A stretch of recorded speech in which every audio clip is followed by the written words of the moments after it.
The path of the strong ones. The great divine life surrounds and penetrates us from all sides. The Master knew how, with simple words, to remind us of this life and to reveal its presence. Only when one has the divine as an example can he choose the right direction in life. Then he correctly solves his assignments. Otherwise, he walks in darkness and always encounters obstacles in his path. The Master explained, "When someone offends you, he gives you an unpolished diamond. You will polish it. When someone insults you, how will you forgive him? It is sufficient to remember God in order to forgive him. The human being needs to study for thousands of years until he learns how to forgive. The one who is insulting you is testing your love. If it is strong, you will remain calm. When someone does you wrong, you should forgive. This is the law of mercy." Another law says, "If you forgive, you will gain your freedom. Otherwise, the chains of karma will bind you. When someone does some mischief to you and you wish him some harm, you create karma, which you will need to pay off. Unless you reconcile with people, you cannot enter the kingdom of God. In this world, and in the world beyond, you will be tortured by him whom you do not love. He will be the servant who will torture you. You say, 'I am ready to give everything to be released of this burden.' No, you will be released from him only when you begin to love him. You must forgive people, because all souls come from God. If you do not forgive, you will break your connection with God and with God's blessing, which is coming from him to you. You say, 'I would like to go to God.' Do you know how to go there? Where he is, the heat is a few million degrees. How could you endure this? It would be enough to look at him for only one moment for you to melt. Before you go to God, meet with the one who has insulted you and say, 'Thank you for the nice words you have said to me. I will never forget you.' Offer your hand and forget the whole offense. If you decide to go to God and tell him how you have been insulted, nothing will remain of you. When you quarrel with someone, you lose the light of your faith. Your hope darkens. When you quarrel with all people, the luminous forces within you stop functioning and you remain in darkness. You say, 'What do I need to do?' Reconcile with people. When malice comes and does you wrong, do not resist it. Replace it with good. But if instead you start a fight with evil, you will always be beaten. There is no weapon in the world which can withstand the power of love. Do not oppose evil with evil, but with the power of love. One sister was in disharmony with another. I said to her, 'Read and contemplate on page 101 of the book, The Royal Path of the Soul.' The footnote here reads, 'The Royal Path of the Soul' is a collection of talks given by Beinsa Duno during the summer of 1935 at the Seven Lakes of the Rila Mountains, published in 1935 in Sofia. End of footnote. On this page, it is written that man must pierce his enemy with the sword of love. To love your enemy, this is heroism. How will you love him? Imagine that someone does the greatest wrong to you. One day God takes all his wealth and makes him the poorest person. As a beggar, he comes to your home to ask for alms. If you receive him well, if you give him food and drink, and do not say any word about the wrongdoing he has done to you, then you will love your enemy. Let's say that you have spoken badly about some people. How will you correct this offense? You should do some favor for them. Only those who are strong can forgive. This teaching is not for the weak and faint-hearted, but for the strong ones. To love those who love you, this is natural. The mother loves her child, and he loves her. To love your enemy, only a few can achieve this. A powerful joy is the one that absorbs sorrow. Strong love is the one that absorbs hatred. If your love cannot dissolve hatred, what kind of love is it? If the good in you cannot dissolve the malice, what good is it? A wise man is that one who can replace hatred with love. If your mother-in-law is not of good character, try to educate and teach her. Be her professor. She has been given to you as an assignment. You will teach her. You will put her in a fire of 35 million degrees to melt without being burned.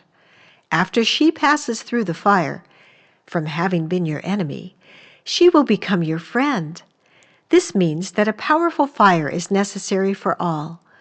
You complain about your husband. Put him in this fire to melt and be purified. To love your enemy, this is not a sign of weakness, because through the power of love, the enemy will become disheartened, and you will surrender.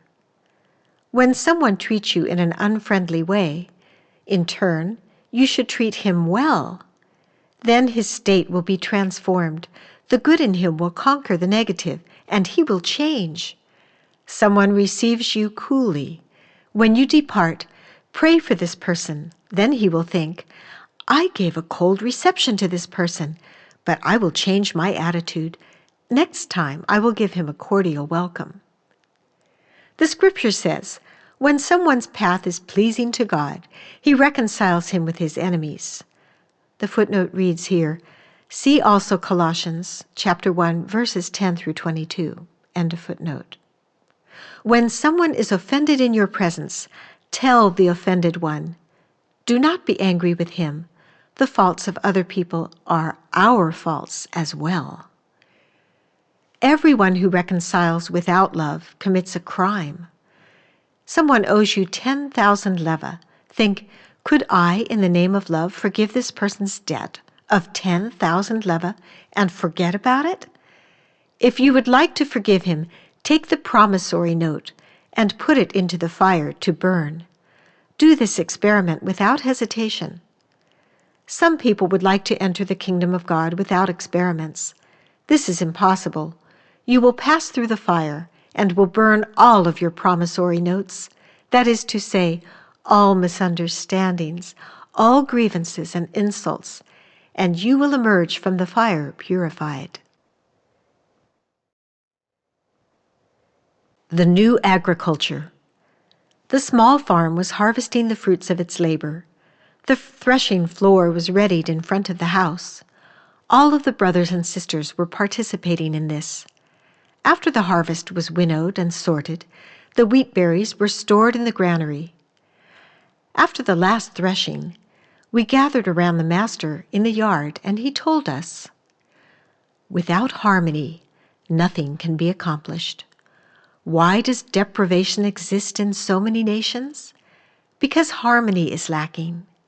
Hatred, oppression, and envy are 3 of the many reasons which cause deprivation and disease. One virtue exists that is capable of uplifting the Bulgarian people. I could give you a method for cultivation that would make the earth bountiful and produce more wheat than it ever has had before. But for this, a noble heart and a mind which is enlightened and not wicked are required. People need to be good and honest. If I cultivate 1 dekar, the footnote here reads dekar, a metric unit of area equal to 10 acres, or 0.2471 acre. End of footnote. Of land according to the new method, and if someone else cultivates 10 dekars according to the old methods, I will have a harvest that is as large, or if not larger, as those with the 10 dekars. Methods for saving time and energy exist, which you are able to make use of in special cases. However, these methods are not yet known to you. Because they are still unknown, you will say, it is God's will. This is not correct. You have digressed from your natural path of development, and the consequences of your errors are that your existence has become so difficult that you cannot rest. What is the new method? Love. I have given some of the brothers specific suggestions as to how they might work by the new method, and they have obtained wonderful results. One sister commented, "A brother asked you if there was a way to increase the harvest, and if it were possible to support his family with 10 decars of land. You gave him the methods, and he was able to provide for his family with his 10 decars. The master continued, "Some will say, these methods cannot be implemented. You speak of an ideal. Not so. One can test these methods even now. The new method is already in use. It can be implemented even today." One significant economic question arises. Should all the hills around the villages be reforested with fruit trees so that no place remains bare? Plant fruit trees, pear, apple, plum, walnut, and so on. In addition to this, line each side of every road, not with just decorative trees, but with fruit trees. Then in a short while, Bulgaria will become a paradise with an abundance of fruit.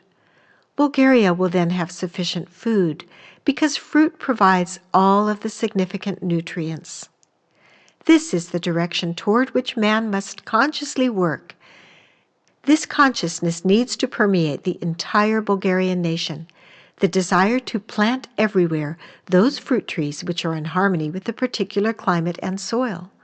One must also consider which kinds of fruit trees grow best at which elevation above sea level. A letter from the Master. The letter which follows from the Master was addressed to all brothers and sisters. We do not know exactly when it was written. It only has become known to us now. The letter is for all spiritual students in all times. The universal teacher, the one who called forth a new existence from out of the old, said, "Therefore you shall be perfect, just as your Father in heaven is perfect." The footnote reads, see Matthew chapter 5, verse 48, end of footnote. In which ways must one be perfect? In love, life, justice, wisdom, and truth. Truth is the way in which love manifests in life. Can this truth be verified in practice? Do you know the dimensions of this all-encompassing love of the God of all gods, of the Master of all masters, and the Teacher of all teachers, who has pronounced 70 times 7 that we must forgive the brother, the friend, the spiritual student who turns to ask for forgiveness? In the same way that love has been your companion in the past, she continues to be with you now as well. Is it possible for love to change and become another? No. Woe to the wealthy who are not rich. Woe to the impoverished who are not poor. This is the law of the great brotherhood of light and of the great divine school. For man to be rich in spirit, he must be poor in worldliness.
Love without an external stimulus. At the end of the summer, we went with the Master to the Vitisha mountain, where we spent a few days.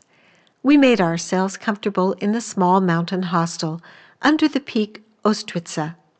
In the early morning, we climbed the peak where we greeted the sun, offered our morning prayer, and doing exercises.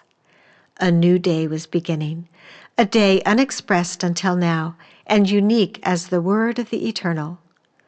On the mountain, the Master was finishing his work. Down in the valley, the war was devastating the world with fire, but here, peace and light had not left the earth. While humankind was recklessly breaking its relations with God's intelligent world, the Master preserved the sacred link which can save humankind, the relationship with God.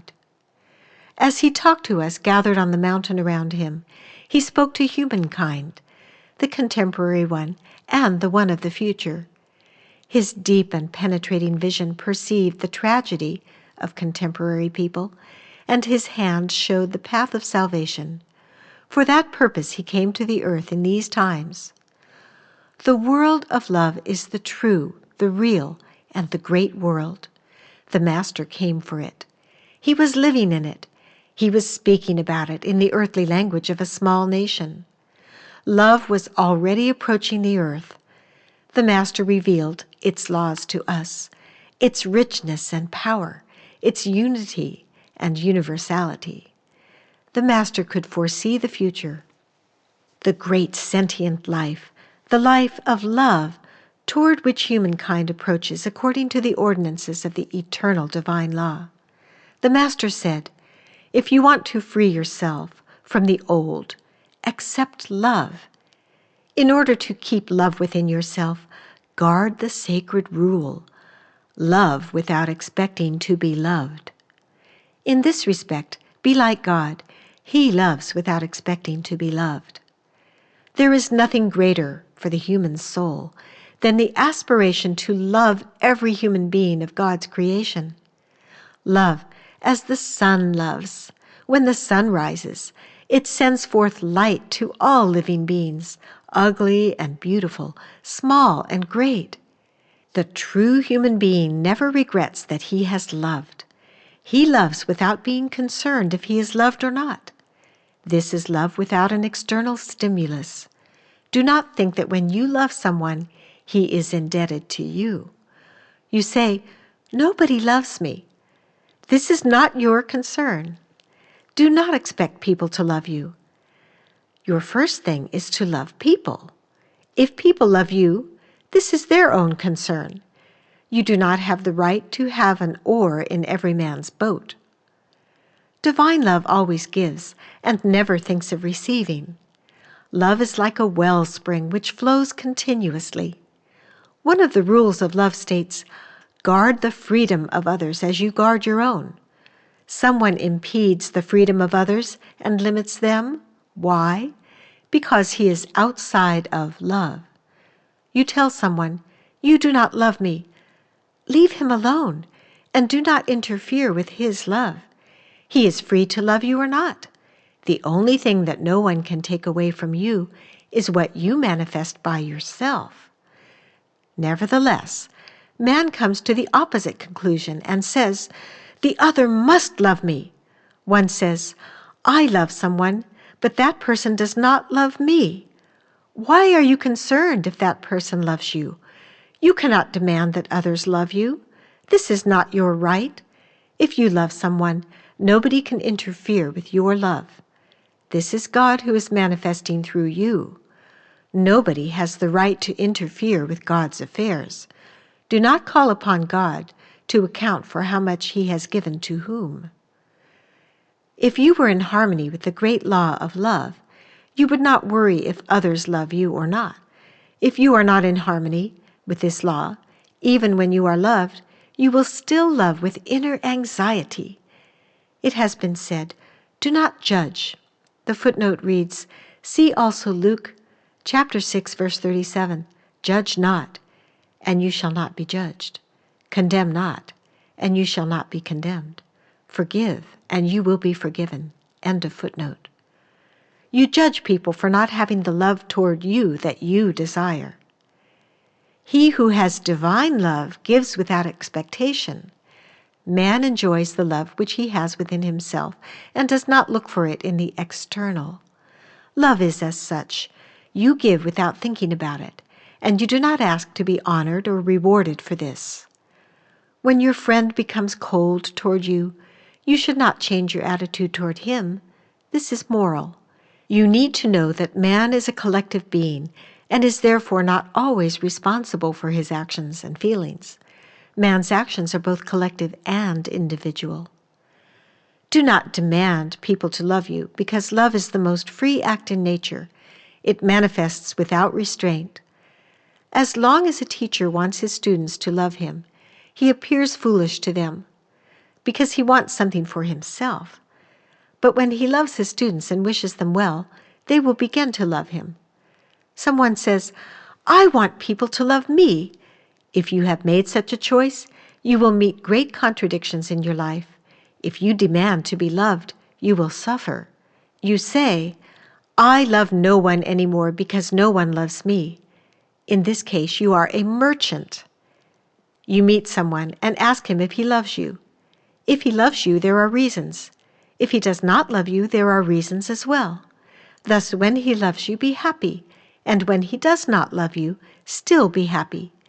Do you know how difficult that is? Measures within nature. For 11 years, the master had conducted a phrenological study of the Bulgarian people. He spoke little of the results of this investigation. Once, when we were hiking in the mountain, one of the brothers asked the master about the measures and the correlations with the human body and about his study of the Bulgarian people. The master explained, "Phrenological studies present a difficulty. When the head of a person of a low vibration is measured, the one who makes the measurements must take the time to purify himself afterward. Some years ago, I went to a high school and asked the teachers to bring me 10, 15, 20 students. I told the teachers, 'You may choose the students, and I will tell you what each student will become and what their capabilities are.' Regarding one student, I told them, 'This student is not inclined toward mathematics.' He received a low score of 2. The footnote here reads, grades in the Bulgarian school system, 2, 3, 4, 5, and 6. 2 is the lowest score, 6 is the highest. End of footnote. Regarding another student, I said that he received a 3, and regarding another a 4, and another a 6. The teachers asked me, 'How did you know these things?' After that, I measured the heads of the teachers and their wives. I told one of the teachers who doubted the measurements, 'You are in need of convincing. I will tell you what will happen to you in 1 month.' What I told him came to pass. After staying for 3 or 4 days, I traveled to another place. I met a man who was ill. I measured his head and told him what he needed to do. I made measurements of the Bulgarian people in order to determine their characteristics as expressed in the physical plane, whether or not a future exists for them, and what they will become. I was interested in knowing what God had imparted to the Bulgarian people. I was looking for those precious things which God had instilled in them. A method exists for determining a person's character. When you meet someone who has bad thoughts, these negative thoughts will penetrate you, and you will begin to be like him. Conversely, when you meet a person whose thoughts are good, you will begin to be like this one as well. A person will live according to the way in which his human body is structured. The entire history of humankind is contained within the cranial bones. In the future, history will be learned by the study of people's crania. When the upper part of the head is wide, the conscience is well developed. If the head is narrow in the front and in the back, the conscience is not well developed. When the upper part of the head is wide, this person would do well to be a cashier. Light emanates from those centers of the brain which are developed. For instance, if the center of conscience is well developed, a sublime white light will emanate from there. If spirituality is developed, that is to say, the love for God, then from the center of this feeling, which is situated in the upper part of the head, light emanates. The heads of criminals are very wide around the ears. The right cranial proportions are breached. The head of the wolf is wide around the ears. Sheep do not have such a head. They are peaceful.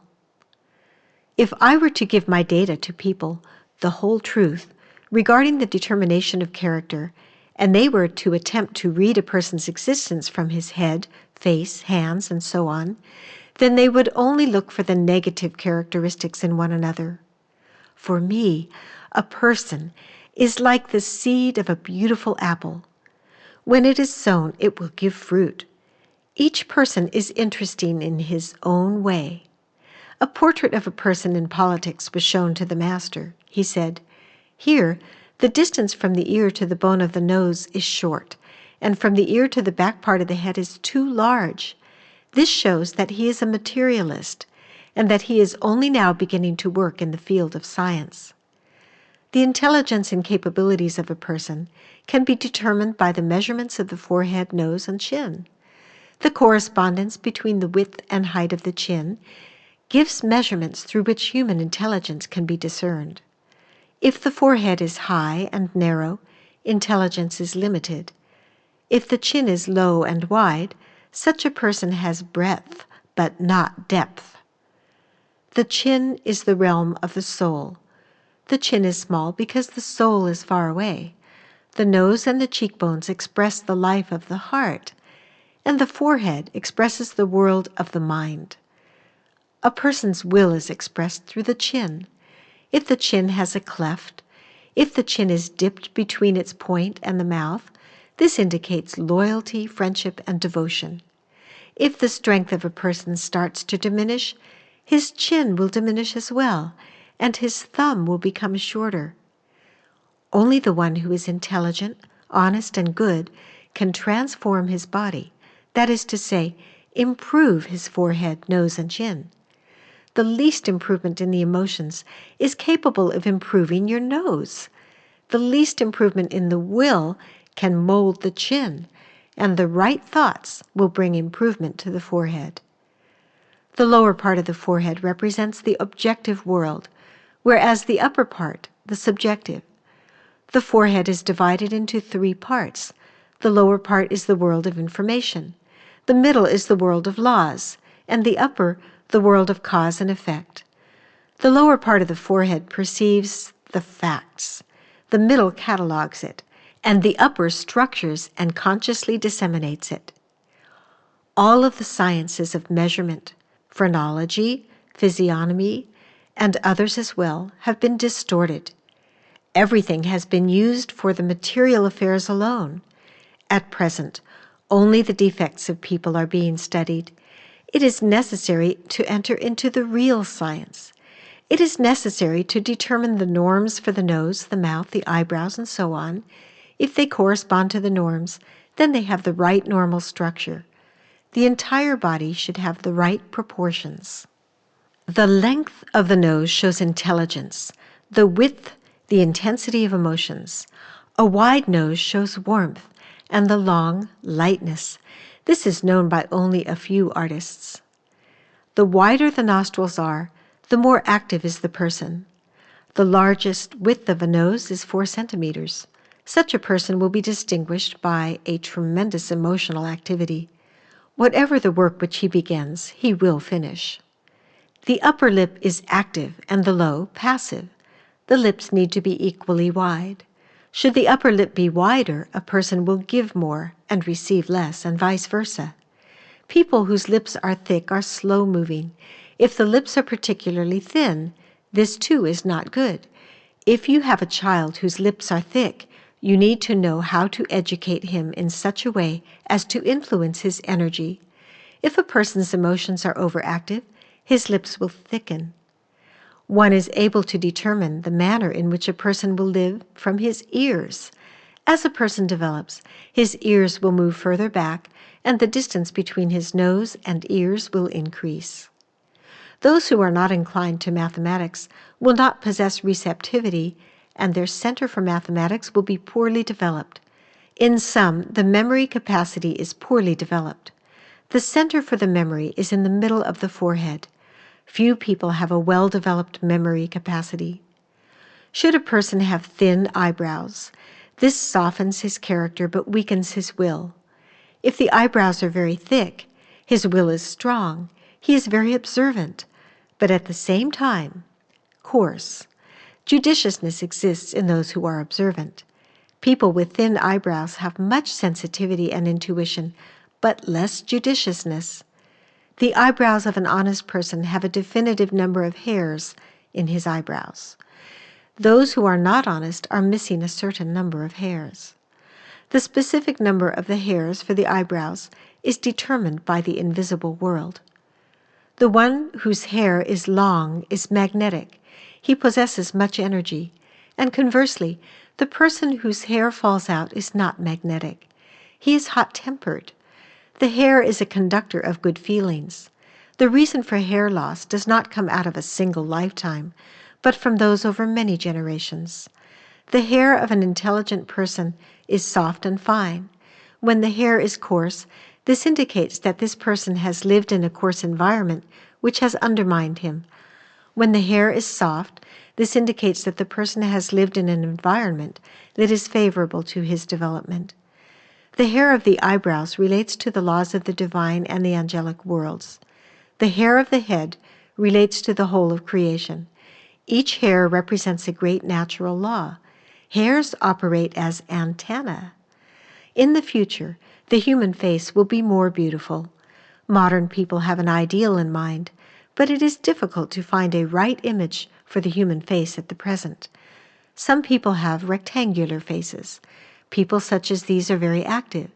An elongated face expresses a creative nature. Emotions are predominant in those with a rounded face. When the face is very wide with big cheekbones, these people are very conservative. The cheekbones of many people today are abnormal.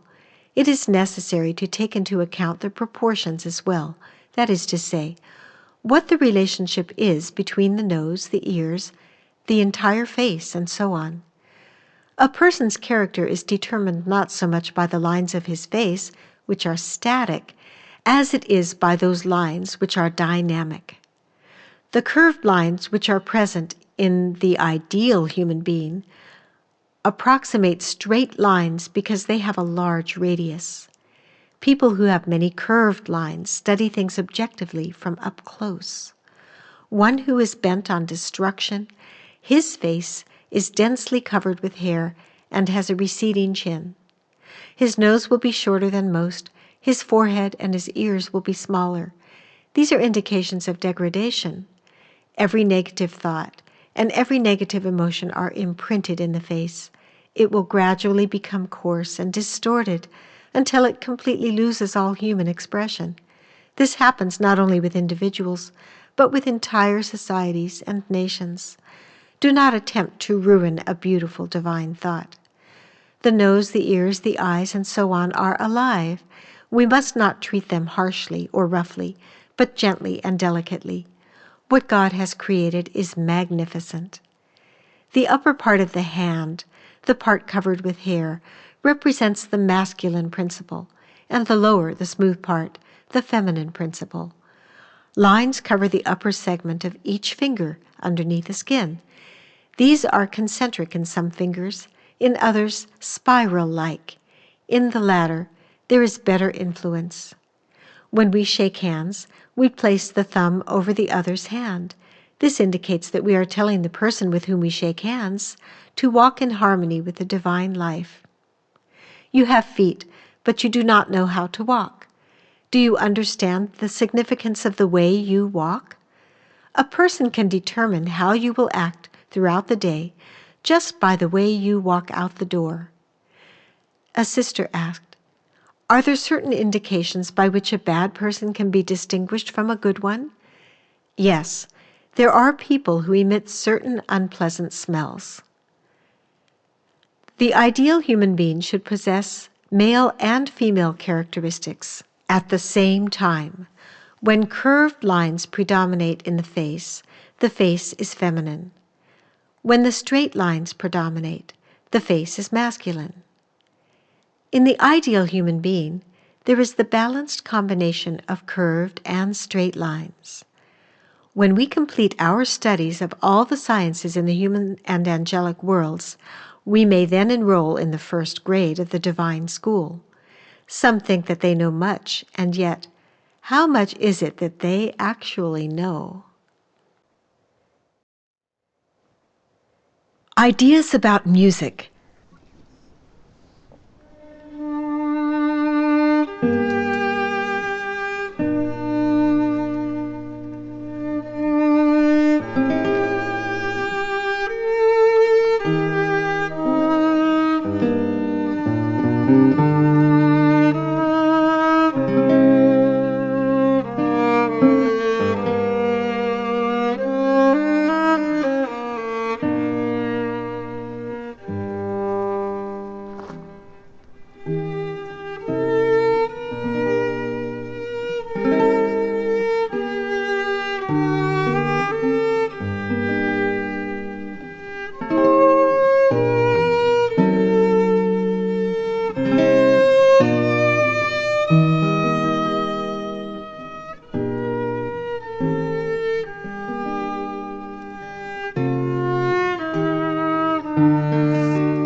The Master told us, anyone who aspires to sing should have a mind which is sublime and a flexible will.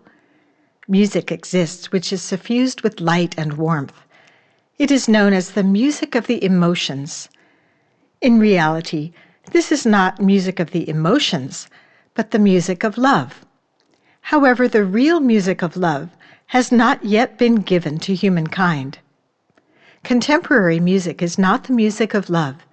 It is the music of the emotions. There is music which travels with the buffalo wagon, another with the horse wagon. And then there is the music which travels on its own. I like this music best. Music and poetry need to work together hand in hand, and philosophy must follow. Music will provide the vanguard, poetry will provide the form, and philosophy will provide the impulse for them. When a person sings or plays an instrument, he should impart form, substance, and inspiration to the music, which is to say, meaning. Music appears in three worlds: the ideal, the real, and the physical. In the ideal world, music is without discord. In the real world, only one discord exists, and in the physical world, 50. Every tone has a specific wave with its amplitude. The waves of the tone Fa, or F, have a circular form, overlapping and closed. Every tone can be beautiful when it is suffused with light, warmth, and power. The mind receives the light of the tones, the heart receives the warmth, and the soul the power. Some music carries predominantly light, other kinds of music, warmth, still others, power. Some people are inspired by the beauty of a tone, others by the warmth, and still others by the power which it carries. These are the three fundamental qualities of music. When the combinations and permutations are added, these become 7. In the old music, the aim had been towards softness, and yet, music which becomes too soft loses its power, and such music becomes effusively sentimental. If, however, the harmony dominates, then the music will sound harsh. There are more than 300 octaves. For example, the tone Do, or C, is repeated more than 3,000 times. The highest octaves only exist in the sublime worlds. The human ear cannot hear them yet. The race of love which is coming will give a new impulse to music. Consider a person who is inclined to do something wrong, and yet, by listening to this new music, his inclination is relinquished. Music awakens the divine within people, and they will heed its call. It is not the intensity of the sound which gives significance to music, but beauty and softness. Within the beauty and softness of music, great power exists. The one who sings loudly will attract inferior beings to himself. However, the one who sings softly and gently will attract beings who are more sublime. The gospel of music is love. A violinist who has given many concerts may have experienced material success, and yet the most important concert of his life will be the one which can dissolve someone's despair or can awaken in those who listen to his music the desire to become good and noble, to love their fellow man, and to have love for God. Music awakens the center for reason in man, the aspirations toward the beautiful and sublime in the world, develops the center of rhythm, and so on. If a musician would work more from his mind, then when you would listen to his music, every candle within you would be kindled. Should his music come from his heart, then you would feel warmth within it. And should it come from his will, then the power of his music would give you the impulse to progress. Within every tone, 3 angels can be heard, one of the will, one of the heart, and one of the mind. The soprano brings light from above. The bass brings warmth from below. Should you perform as a bass, then the emotions will participate more. The tenor brings the power of the will, and the alto, the adornment. The bass is included so that he may provide the foundation. The soprano brings beauty. The soprano, more than anyone else, represents divine beauty. All the others are arranged around it for adornment. The playfulness of modern music is needed to bring about health. Health is the result of divine harmony in nature. Tempo in music may be understood by the following. Adagio is like a ripe grain of wheat. Its movement is slow. Allegro may be compared to the movement of horses when they flail the wheat. If you pluck one and the same tone on the violin, first with one finger and then with a second and a third, there will be a difference. The tones will not be the same. Musicians experience different levels to their inspiration. The mind of a musician, and the solar plexus as well, must participate in the creative process. At times, the mind alone participates. At other times, only the solar plexus. In the latter case, clarity is lacking. In order for the voice to be transmitted afar, it must first be transmitted to the etheric, and then into the atmosphere. Should a violinist desire to play well, he needs to instill his spirit into the instrument. He must interpret the music as he plays, that he may make his music understandable to his audience. And for this reason, the violinist must think when he plays. Musicians receive guidance from above. All musicians feel disturbed when they perform. They are impeded by the idea that they might not be well received.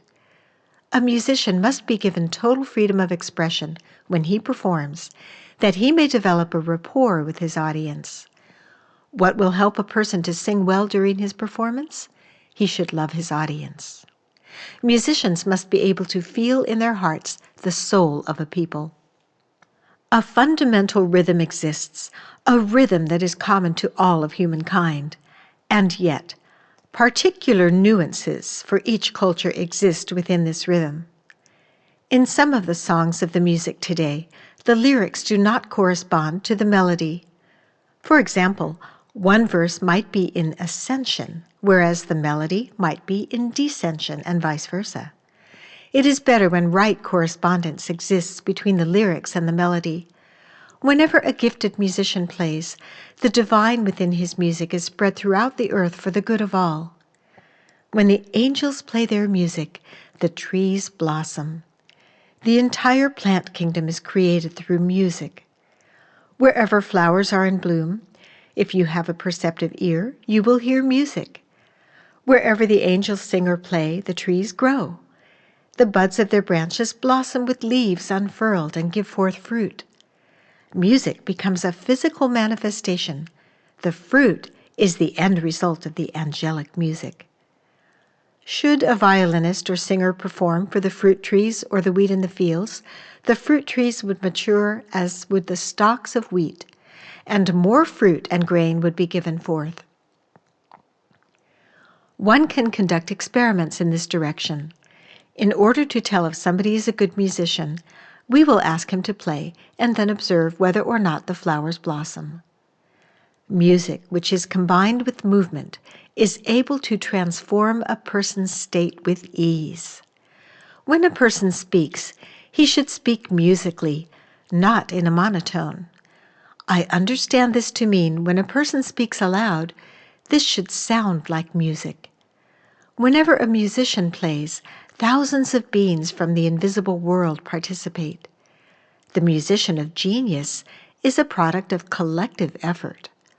The one who plays or sings with love connects the musical beings who surround him and inspire him. To sing without inspiration is mechanical. When, however, you sing or play out of inspiration, you connect with musicians from the spiritual world. Then your work will progress. When you do not feel inspired, this is because you are not connected with these musicians, and your work will not progress. When a prominent musician comes into the world, the inclination for music increases. The stage fright which comes over great musicians before a concert is a sign that musical beings of genius from the invisible worlds are participating. This can be compared to the wealthy person who guards his jewels, fearing that they might be taken away from him. The music of Paganini is a breath of fresh air, joyful. He had lived under limiting conditions, and yet he composed joyfully, refreshing music through which he set himself free. Thus we could feel something innocent and childlike in his music. The art of replication was strongly developed in him. Beethoven as well struggled to achieve freedom of expression, to free his spirit.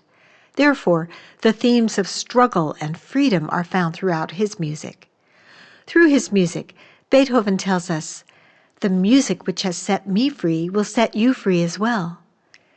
The invisible world needed to put Beethoven under adverse conditions that he might compose and seek the truth. Otherwise, he might not have composed what he gave to humankind. There are places in his music which demonstrate that he had come to know the love of God, that he had received insight into the world of great reality. Mozart is a Venus type. His music is joyous. The music of Chopin gives expression to the great trials through which the Polish people must pass. One sister inquired, "Master, how is music best applied in education?" Education must first begin with music. It will provide the impulse for sublime ideas and sublime desires. People today must make use of music as an educational tool. Children should learn songs primarily about nature, and first of all, about the fruit trees, cherry, apple, pear, and so on. The good. During the morning walk, the Master said, "The one who does good works is connected with the sentient and conscious beings. If someone does good works but says, I did this because I am a good person, he is incorrect. He needs to tell himself, God did the good through me. Man should do good for God and not for those things that people might say about him. He should do good without expecting anything in return for himself. Man is good only because the divine which dwells within him is good. When you do good, you should not do it as a personal favor out of partiality, but with the understanding that you do it for the whole, for God. Rid yourselves of all partiality. Someone tells me that he does not know how to behave and that he is not well received. He tells himself, they should not be acting in such a way toward me. I tell him, act in the manner in which you would like others to act toward you, and you will be well received. Evil operates in the fractional, whereas the good in the soul. As expressed in other words, evil was born out of man's separation from God. God has enervated evil from the moment of its conception. Evil is barren. It does not give any fruit. When the wrath of God is mentioned, in reality, this refers to the following. In his separation, man has put up a wall between himself and God, and therefore he is not able to receive God's blessing. In his error, man has created a dark cloud, an obstruction between himself and God. The good which you do is like sowing a field, sow that you may reap. When you take the wheat grain out from the granary, scatter it over the field. It will not be forgotten. It will produce and will fill your granary once again. In this world, God does not allow the least good to go unblessed. You cannot bring anything with you from this world to the world beyond, except for the good which you have done. The good which someone has done will return to him. Remember, in helping others, you help yourself as well. If you have been to the wellspring and give a cup of water to one person, and then to a second one, and to a third, and so on, you do not speak of what you have done, but are content that you have shared these bounties. Some will ask, where will this lead us? If you water a fruit tree, it will give fruit, will it not? This is the divine order, and within this order, the whole of life is arranged. That is to say, there is nothing for you to arrange. You only need to fulfill God's will. One brother asked, how can one do good selflessly without expectation of reward or blessing? When you do good selflessly without expectation of reward, this reward will come nonetheless. After any good which you do, the sentient world will increase your credit. Those above who love you are helping you because you are moving in the right direction. Strive to walk on the path of consciousness, the path of the good, of love, that you may have the support of the enlightened beings. For the least good which one does, he receives the support of these beings. What is the difference between good and evil? With the good, one always gains, whereas with evil, he always loses. You have done some good for someone. This is as if you had deposited capital in the bank. You have said a good word. The same. You have said a bad word. For this you will pay a fine in accordance with the law. When you do good, you become more free. With every error, you limit yourself. Originally, you had been free. Originally, all people had been free, but when they erred, they limited themselves. Now they need to do good in order to free themselves. Whenever good is done for you, you need to pay interest for this good, regardless that it has been done for free. Once a great artist was teaching a poor girl who was gifted, and he often played for her as well. The girl told him, "Let me be the one to carry your violin." And so we need to carry the violin which produces the sublime tones to which we listen. The good is only born out of suffering. From out of the suffering of this world, good is born. Why does suffering exist? That the good may be born. Each day, you should do at least one small good deed. A system exists by which it is determined how much good you need to do each day and how many people you need to help. Should you not fulfill its requirements, empty spaces will appear in your life. As spiritual students, the least effort is required in order for you to do good.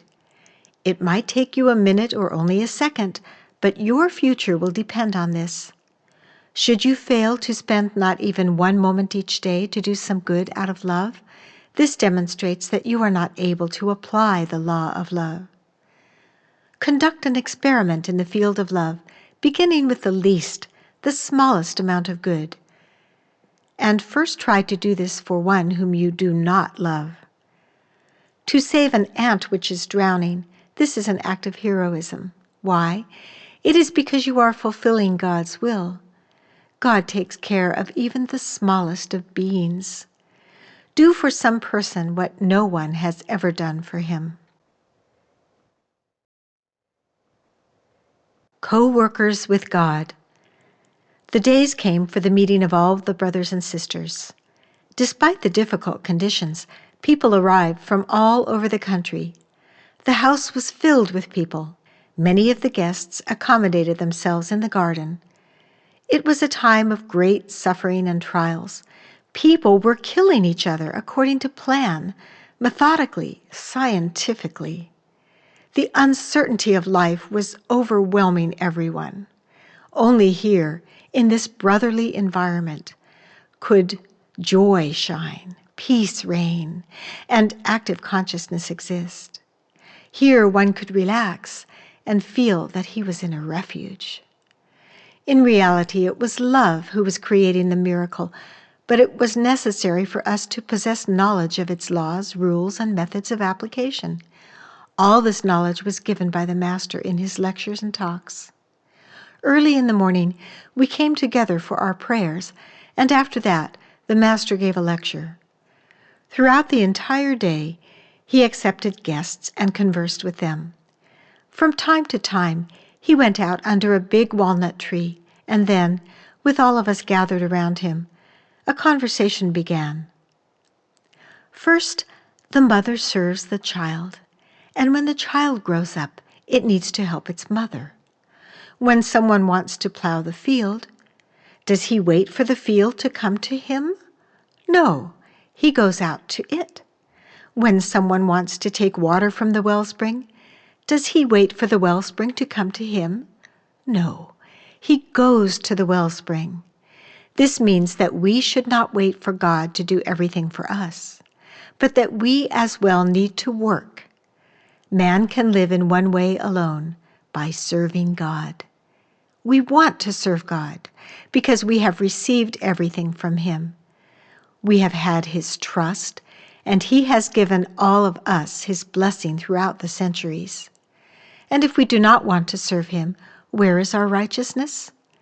When I say that we need to fulfill God's will, I am implying that we are employed to save others as cashiers in the divine bank, because all that we have is from God. We have come to the earth to see what God has created, to connect with him, and to do something for him. A verse from the scriptures states, "We are co-workers with God." The footnote here reads, see also 1 Corinthians chapter 3, verse 9, "For we are God's fellow workers. You are God's field. You are God's building." End of footnote. When you work for God, you participate in his work. Then all of the strivings of the human soul will be fulfilled. However, do not desire to attain everything at once. Do not desire for all the flowers to bloom at once. The meaning of life is in serving God, the great creative source. This is your task. This is the most sublime goal. The one who serves God needs to be the best, the most knowledgeable, the strongest. He will pass through all trials that he may be tested as to his readiness for service. Man needs to be interested in all living things, in every manifestation of God. Man's worth lies in his service to God. God gives power and knowledge to those who love him, and are ready to do everything for Him. How many people are ready to pass through the great divine fire? Service to God must not come by law or force, but freely and without any personal interest. One must not serve God for pay or for praise. When God gives you work, give up every pleasure. After you finish it, relax. Christ's words, self-denial, imply that you must hold in your mind one image alone, the image of God. Until you stop seeking your fame in the world, you will have a culture like the contemporary one. The one who seeks his fame will be a slave to conditions, but the one who seeks the glory of God will be free. In what is the joy of the wellspring hidden? In that whosoever comes to it, it quenches his thirst. Whether or not you praise the wellspring, this does not interest it. It is happy when you drink of it. When man came to earth, he promised to realize God's ideas and fulfill God's will. When he fulfills his promise, man will be like the wellspring, which gives crystal pure water. He will be like the flower which blooms, the tree covered with ripe, delicious fruit. What is service? Whatever you do, perform it for God. This means service to God. The one who serves, who sacrifices himself, will have the first fruits. To manifest love, this is service to God. Serving. Serving God means to apply His laws. When someone speaks of the divine laws, but applies his own, his life will not improve. Sometimes at night you may hear a voice telling you, "On such and such a street and number lives someone who is in a difficult and desperate situation. Go and help him." And so you go there and find out that everything is as the voice has said. A good thought, an idea enters your mind. Yield to it. This is serving God. Do not put it off. You put it off for a year, and then you want to complete everything in one day. If you do a little of the work each day, then the work will progress. One brother said, "I have noticed that if one puts off a task, that the conditions in the future will become more difficult." The master continued, "There is a voice within you which tells you, 'Leave this for now, put it off.' It wants you to put off your work in order to steal your blessing. When someone insults you, a voice will tell you, 'Why endure this insult? Why do you not retaliate?' God does not expect big things from you. He seeks the small things. You are sitting and do not know how to occupy yourself. You hear a voice which tells you, 'Go into the next room.' In this room, a fly is buzzing that is caught in a spider's web, and it prays to God to free it. Free the fly. Fulfill God's will, and God will be pleased with you. When things are not clear to you, the advanced beings will help you. As soon as you begin to understand them, you will begin to help less advanced beings, and they too will begin to understand. When you visit someone, do not start preaching to him. First, you must begin to love him. Find that person who is seeking God and speak to him instead. The other who dances horo, leave him to dance. The footnote explains the word horo, a traditional Bulgarian folk dance where the participants join hands to form a circle. Until now, man has thought and worked for himself, and for this reason he has come to an impasse. If you do not fulfill God's will rightly, you will break your connection with God. When someone departs from God, then headache, worry, disease, and sorrow appear. A prominent and erudite ecclesiastic once came to Johann Kronstadsky. The footnote here reads, Johann Kronstadsky, or John Wonderworker of Kronstadt, from 1829 to 1908, was a Russian Orthodox priest known for his compassion, eloquence, and gift of healing. End of footnote. And told him, "I have heard that you have strayed from the true Christian teaching. I prohibit you from preaching." Johann Kronstadsky answered and said, "Well and good." 2 days passed, and the ecclesiastic lost his speech. He wrote a note to Johann saying, "Speak whatever you wish, and also pray for me." Johann said a prayer, and the ecclesiastic regained his speech. By a weak person, I imply someone who is not yet awake. Strong is the one who walks along God's path. When he strays from it, he becomes weak. Similarly, those lofty beings who strayed from the divine path fell and became weak. We see in the book of Revelation how the angel comes down from heaven and chains the fallen one for 1,000 years.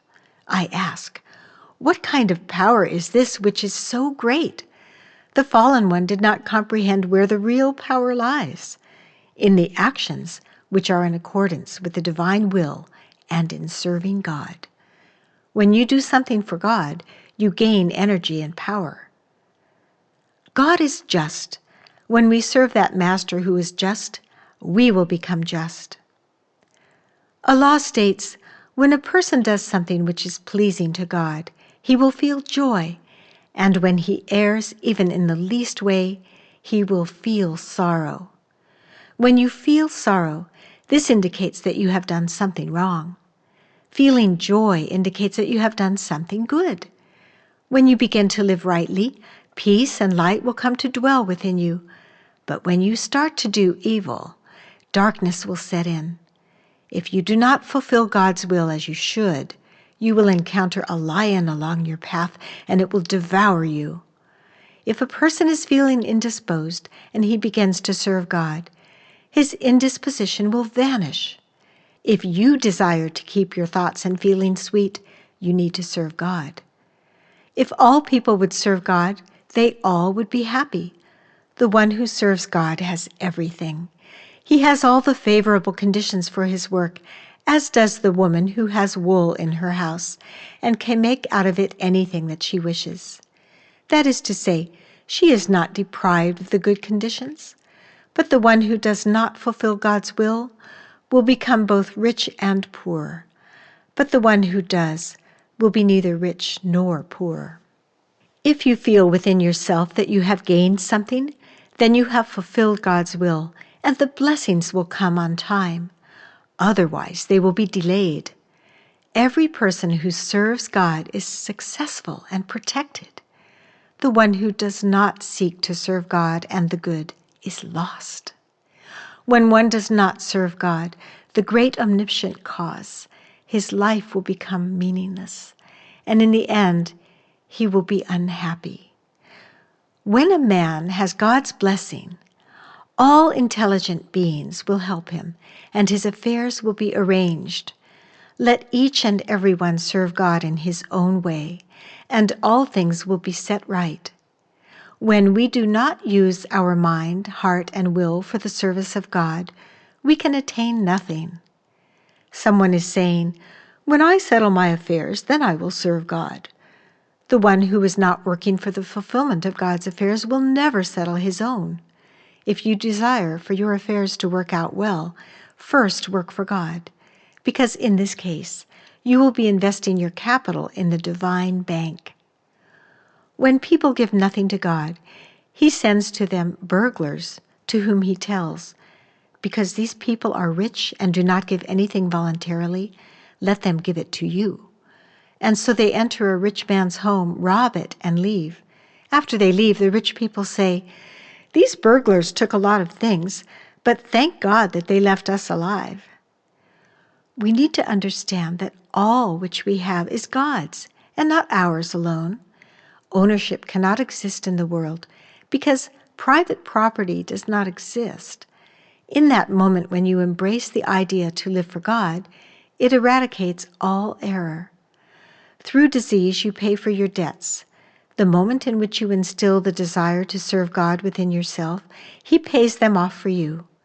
In this way alone is one able to be free and healthy. God is the wealthy one. As long as you work in the name of God, everything will work well for you. How can this be explained? The following law exists. When you work for God, you become receptive to those forces which all the cosmos emits. Otherwise, you will not be receptive. Man falls into temptation when he is not fulfilling God's will. But when he is fulfilling it, no temptation can come to him. Then he has a cash box filled with gold, and nothing can tempt him. Wherever one may find himself, even in paradise, if he is not fulfilling God's will, temptation will come. Once you have chosen to serve God, do not be concerned with what might happen to you. Everything can happen to you, but in the end, such a miracle will occur for you as you have never seen. We will improve the world only when we serve God. The sky. The Master looked up to the starry sky above us and said, "Learning about the sky develops the mind, the consciousness, the ego consciousness, the subconsciousness, and the supraconsciousness. When I say that you should study the sky and the stars, I have in mind your connection with the sentient forces who operate through them. This elevates and uplifts us.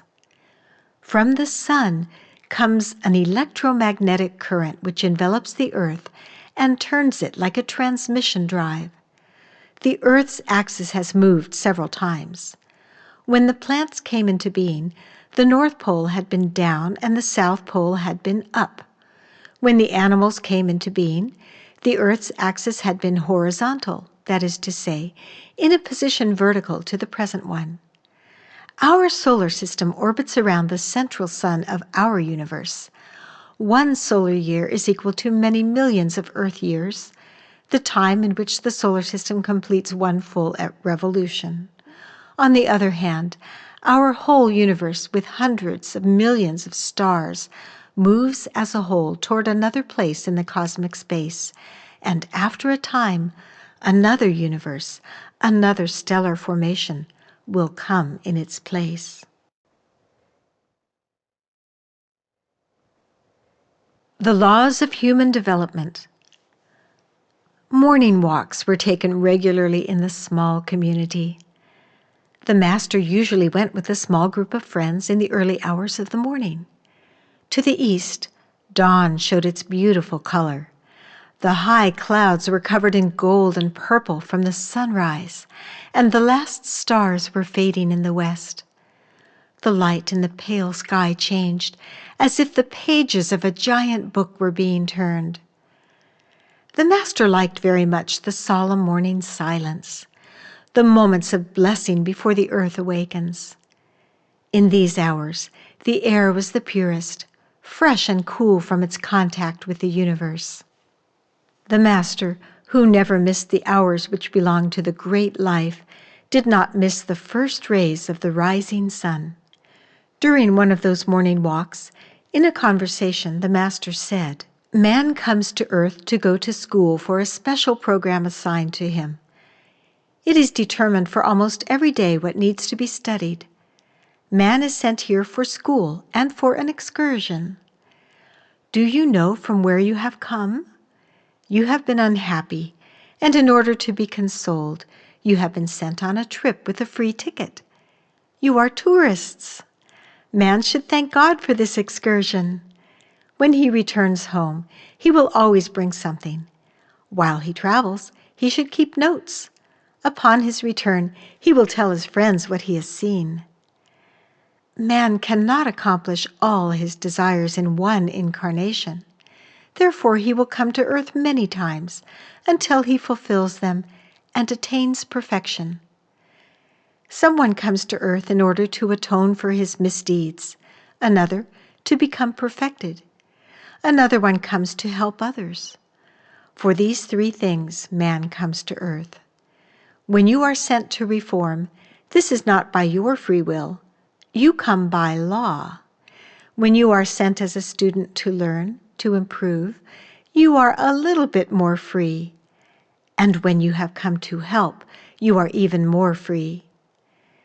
There are certain things about which one cannot talk and needs to keep silent.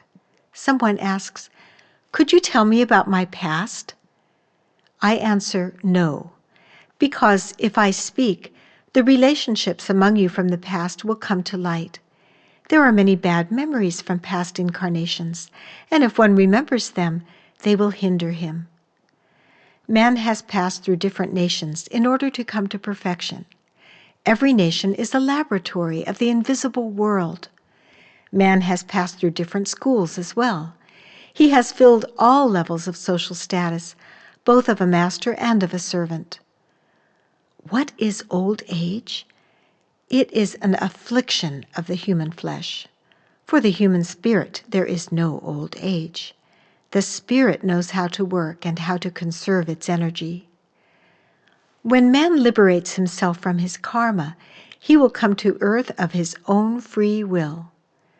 One sister asked how to free herself of her karma. This is how: do not desire to take possession of the one whom you love. Nature allows you to do what you want, but after that, she will teach you a good lesson. Let's say that someone is at the bottom of an inverted cone. Within this cone, a fruit tree grows upward. If he should want to throw a stone to shake down some fruit, the stone will fall upon his head. This example explains the following law: everything that a person does, good or bad, returns to him. Someone commits a crime. Sentient nature gives him a good lesson. She makes him pass through suffering. As time goes by, he forgets. When he comes to earth a second time, he again commits crimes. This suffering must be repeated 10 times in order for him to learn his lessons well. Correct a fault immediately. Do not let interest accrue. At the beginning, it is easier to correct. This is the divine way. The more someone delays, the more difficult it becomes to correct. The least transgression is a seed. Someone says, "This is nothing." Yet the consequences are great. The small seed grows into a big tree. Small faults create great misfortunes. A safety match is small, but it can destroy an entire city. When an angel makes a mistake in the celestial world, he can no longer live there. When you get angry with someone in the celestial world, you cannot stay there anymore. The sentient world determines the destiny of a person, not in a fatalistic way, but according to his thoughts, feelings, and deeds. When he changes them, then God will also change his judgment of him, and the person's destiny will change. There are statistics about this. For example, you are a merchant. A poor person comes to you asking you to help them. You tell him, "Go and work." But after that, a recession comes. You lose 30 to 40,000 leva. The farmer violates divine laws, and a drought or flood comes and takes everything away. He will remember this for a long time. You hesitate to do someone a favor. An illness comes, and you will pay. According to karmic law, the Russian aristocracy went from the highest status to the lowest. This happened in one lifetime and not, as in other cases, in some other reincarnation. As long as you live without love, you will continue to pass through birth and reincarnation. When love comes, the reincarnation cycle ends. Love eradicates all karma. Today, most people's karma is eradicated through suffering. In order to manage your karma easily, keep in mind the following. Do not speak badly about each other. If someone is quick-tempered and cannot avoid talking badly about others, at least the others should be careful not to feel hurt. To the first I say, refrain from speaking badly about your fellow man. To those about whom ill was spoken, I say, do not feel hurt. Both those who offend and those who take offense do not resolve their problems properly.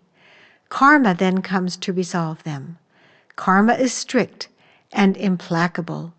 If you are waiting for karma to resolve your tasks, you will attain nothing. Another way by which you can resolve your tasks is through love. For the person who chooses this path, the following verse applies. And God will wipe away every tear from their eyes. And that verse is from Revelation, chapter 21, verse 4. This we call the eradication of old karma.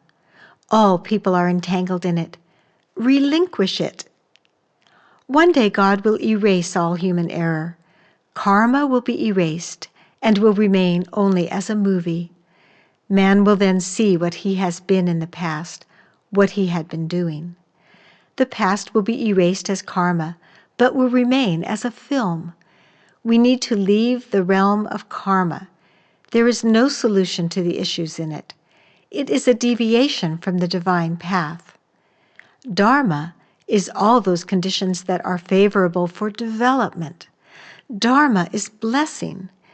Blessing is not given by chance, but to him who is ready to benefit from all that is given to him. It is spoken to that one who can understand and gain. Two types of martyrs exist: those who die in order to be released from their karma, and those who sacrifice themselves for their fellow man.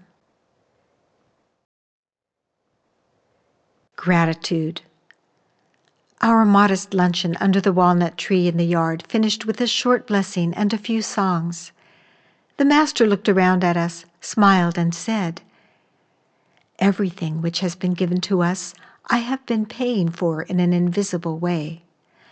When I receive a banitsa," and the footnote explains that this is a traditional Bulgarian pastry prepared by layering a mixture of whisked eggs and crumbled feta cheese between phyllo pastry sheets and then baking it. I look at it to see what it is made of. It is made of flour, and so I connect with the one who planted and reaped the wheat. I bless this person's labor and continue. I find the sheep from whom the cheese was made, and I thank it as well. I find the cow who gave the milk for the butter, and thank it as well. Lastly, I thank the person who made the banitsa. When one is thankful, he maintains and protects his inner connection with God. All his desires will then be fulfilled. What is the difference between the worldly life and the spiritual? When a person eats and is not thankful, he does not realize that everything is provided by God. He is in the worldly life. Yet, when he eats and gives thanks to God, he is in the spiritual life. This is true for all other blessings as well. When God takes part in your work, you are in the spiritual life. As soon as God does not participate in your affairs, this is then the worldly life. Be thankful to God even when you meet with difficulties in your life. You should always be content. This is only one moment. It could be only a second or a minute. Be content in this moment. You are sorrowful because of some difficulty or burden. This might stay for only a minute and then will go away. Contentment and gratitude do not imply resignation. If you are ill, make an effort to alleviate your illness. Yet be content and thankful in every moment of it. When one receives something, he should always thank God. In this way, he will be giving something of himself as well. When you receive and you do not give thanks, you will not benefit from the bounties of life. Let's say you love someone. Be thankful to God for manifesting himself in your beloved. Love does not belong to the person you love. Be thankful to love.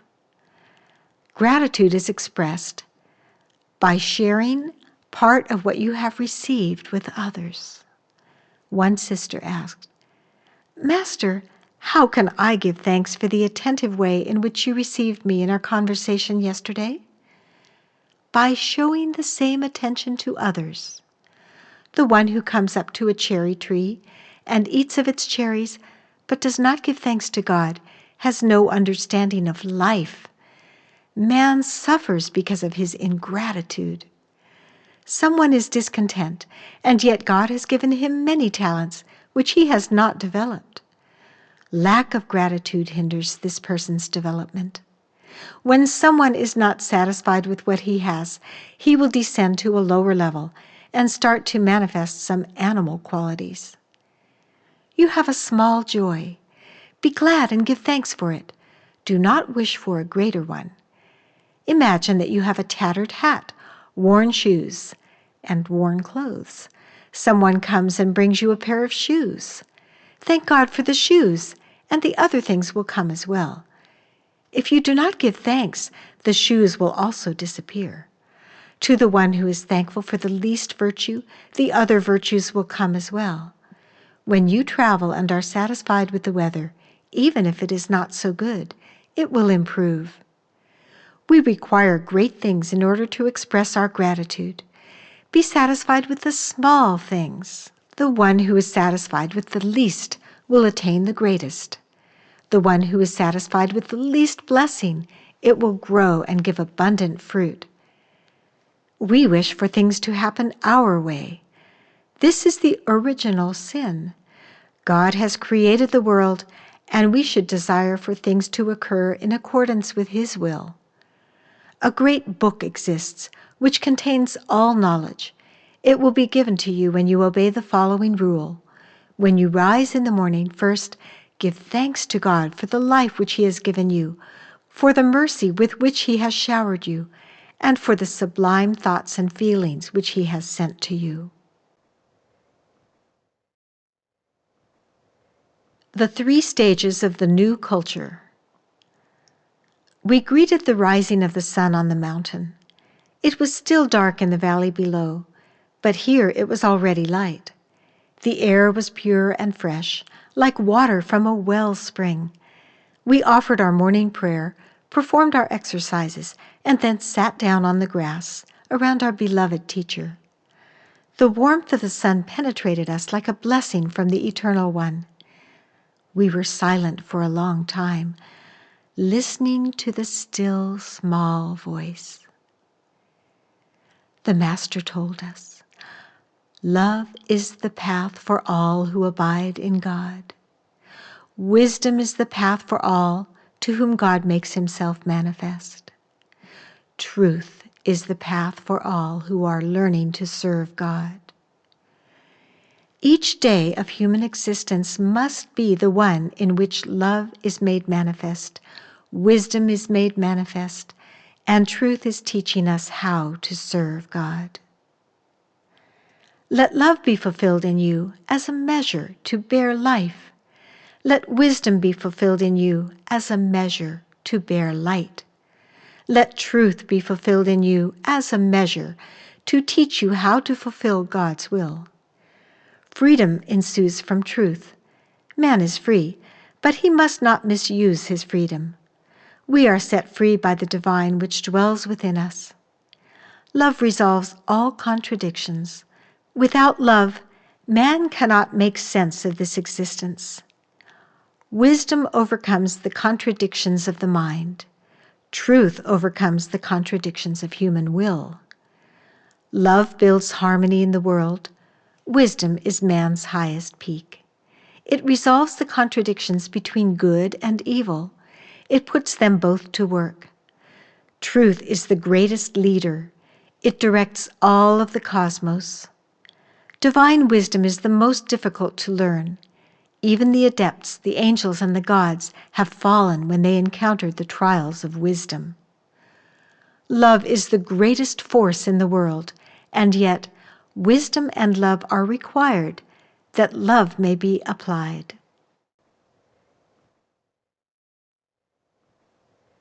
Epilogue. In the last days of the year 1944, a man arrived at the Brotherhood settlement, which was called Izgrev. He was running. He was in haste. "Tell the Master that I wish to speak with him." For his entire life, this man had been wavering between the spiritual life and the worldly life, and now he had made his choice. "Please, tell the Master that I would like to speak with him." A disciple informed the Master, saying, "A man wishes to speak with you, Master." For a long while the Master remained silent and then softly spoke, "Tell this man that the concert is over." Again he repeated, "The concert has already passed." Harrie Salman about the book. The footnote here explains that Harrie Salman is a Dutch professor of philosophy, cultural studies, and sociology, lecturing in universities in the Netherlands, Russia, and the Czech Republic. He is the author of 9 books on European culture, including The Healing of Europe, The Awakening of European Self-Consciousness, Searching for the Invisible City, The Spiritual Biography of Russia, and Rising of the Inner Sun, Rudolf Steiner and Modern Spirituality. End of footnote. This book is an extraordinary compilation of modern spiritual discourse. It is a vivid testimony of the mission of the Bulgarian spiritual teacher Peter Douno, known also as the Master Beinsa Duno, during the last year of his life. We see him living as an evacuee in a small house for 9 months at the end of the Second World War with a number of disciples and presenting to them a synthesis of his vision of a coming new culture of brotherhood and love. He took them on daily walks in nature and answered their questions, at the same time instructing them in plain words on the essential elements of the teaching he brought to the world. Very significantly, Peter Douno discovered 2 small well springs on the slope in front of the house where he was staying. One of them he named the wellspring of good, and the other the wellspring of health. Together with his disciples, he built basins for the water and made paths to them. These sacred acts of making the living water available to human beings had a deep symbolic meaning as well.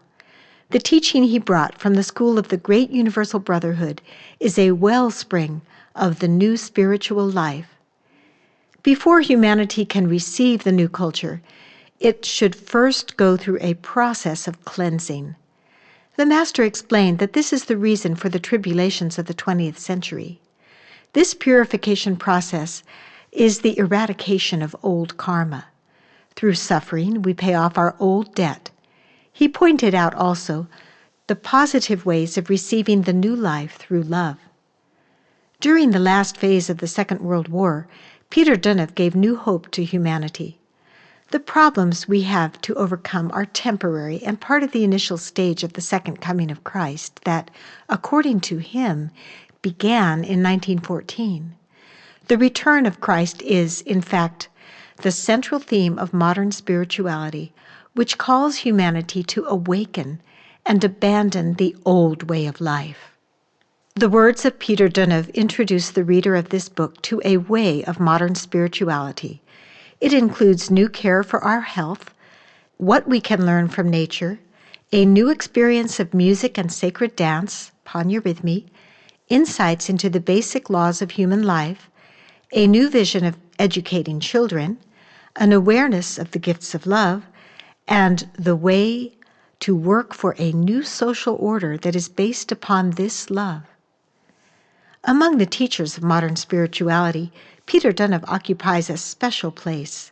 He is speaking from a long spiritual tradition of a country that has brought forth 2 other mystical schools in the past, the schools of Orpheus and of the Bogomils. In doing so, he gives voice to the longing for a real human community and the spiritual unification of humanity. His teaching seeks to prepare for the new global culture of harmony and unity that is to be established in the future.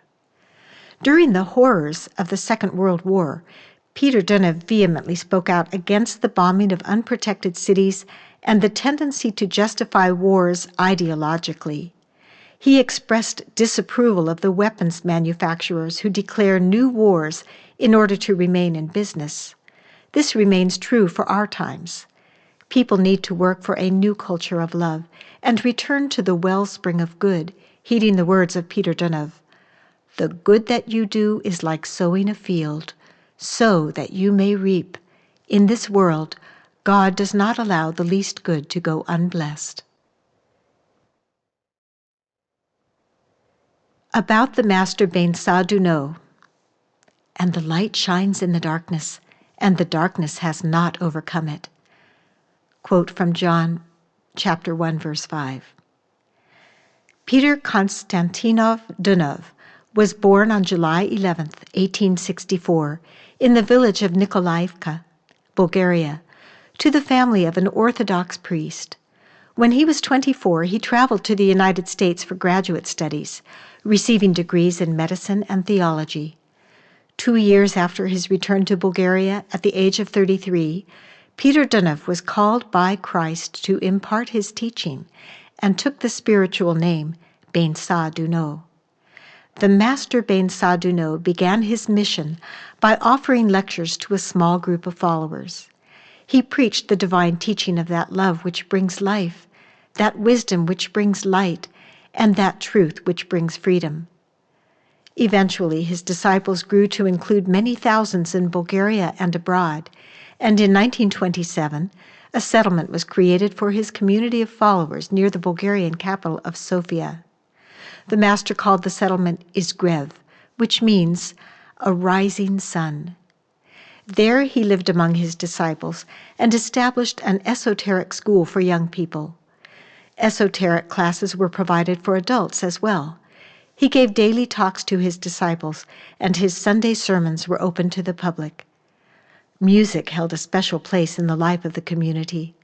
The master was a great musician and composer who created many spiritual songs and melodies that he would play for his followers on his violin. Playing musical instruments and singing were integral parts of the community's daily activities. He introduced panurhythmy as a method for spiritual development and continued evolution of humankind. Panurhythmy is a system of meditative movements set to music and performed during the spring and summer months in the open air. The master encouraged his disciples to perform panurhythmy and to exercise in the mountains. The master never failed to address the ordinary things in life. In his lectures, a special place was devoted to nutrition, the causes of disease, the function of marriage and parenthood, and the education of the coming generation. As he lived during the time of the First and Second World Wars, the master would explain the causes of those events and offer methods for avoiding further destruction. After the bombardment of Sofia, January 1944, the master moved with a group of his followers to the village of Markaivo, near Sofia. Here he gave his last directions and guidance, summarizing his previous lectures and outlining the future of humankind. These last words were taken down in shorthand and presented by his closest disciples, Boyan Böv and Boris Nikolov, in the book The Wellspring of Good. The life of the master Beinsa Duno perfectly exemplified how to live rightly and, more importantly, how to perfectly abide in the two great laws, love for God and love for one's neighbor. The master ended his earthly life in Sofia on December 27, 1944, with the words, "A small task has been accomplished for God." Explanatory Notes. In the previous publications, the following sentence, man, a term used to denote individual humans, male or female, was included to explain the use of this word throughout. However, some recent comments on the sexist language connotation led to the decision to elaborate much more on the subject, how to use the generic man, he, and his in this book. In the Bulgarian language, there are different words for a human being. Човек is used for Homo sapiens regardless of gender, Maz for a male, Zena for a female. When the spiritual teacher Beinsa Duno spoke the words of wisdom, he often used човек to address any human being, and because this word is in the masculine form, it led to the use of gender-specific words like toi, he, and negov, his, throughout his lectures in case of substitutions. However, in English, the word man is used with both meanings, as a generic term for Homo sapiens and as a term denoting the adult male. This has led to many controversial discussions regarding how to avoid the use of a word which could be considered sexist by some readers. Our purpose is to keep the language as close as possible to the original, but at the same time to make clear what is the exact meaning in order to avoid confusion. In Garner's Modern American Usage, University Press, Oxford, 2003, Brian A. Garner writes on page 717, "But does avoiding sexism mean resorting to awkward devices such as he, she? Surely not, because that too would distract many readers. What you should strive for instead, if you want readers to focus on your ideas and not on the political subtext, is a style that does not even hint at the issue." And further on, "The traditional approach has been to use the masculine pronouns he and him to cover all people, male and female alike."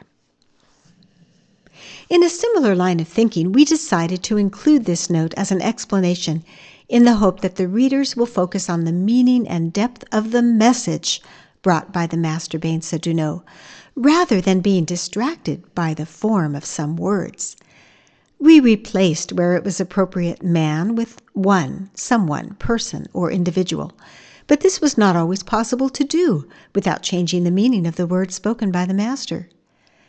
Therefore, except where we specifically describe a female person, the generic masculine pronoun is mainly used throughout the book to include both sexes. In a similar manner, Brothers of Light refers to beings of sublime consciousness, and brotherhood to a fellowship of brothers and sisters in a spiritual community, or to people living in a fraternal way, in love and harmony. Another sensitive issue which may lead to misunderstandings of the word of Beinsa Duno is related to the word race, mentioned in different contexts. This word was widely used at the time as a classification system that categorizes humans in large and distinct populations or groups. Although the term is still used today, it is often replaced by other words which are less questionable. According to the Master, so far there have been 5 stages or races in human civilization. The Master explained that at any of those stages, each distinct group of people was characterized by certain qualities.